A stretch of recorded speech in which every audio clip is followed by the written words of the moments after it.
So Ombo Temple is dedicated to two groups of deities, Sobek and his wife and their child, and Horus and his wife and their child.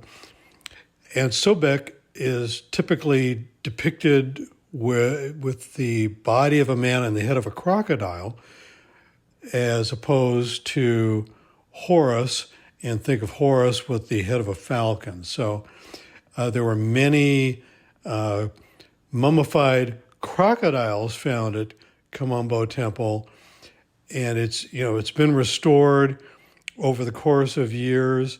It's refurbished.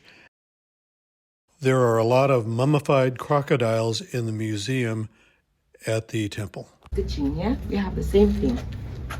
And here more of the needles, and this is the instrument used for extracting the brain through the nasal canal.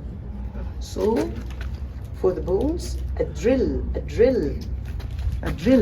to connect the fractures with needle and stethoscope.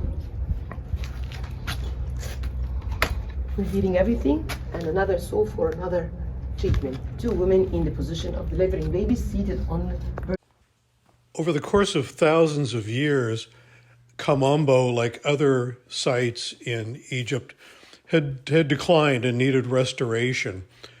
In the 1890s, a French archaeologist began work to halt, if you will, the decline on the site. And in the 1990s, after an earthquake, additional work had to be done in terms of restoration, but obviously they did a beautiful job, and these sites are so important to Egypt because tourism is the #1 industry in Egypt. So keep that in mind. What you see is real. It's may have been restored in some cases, but still an amazing place.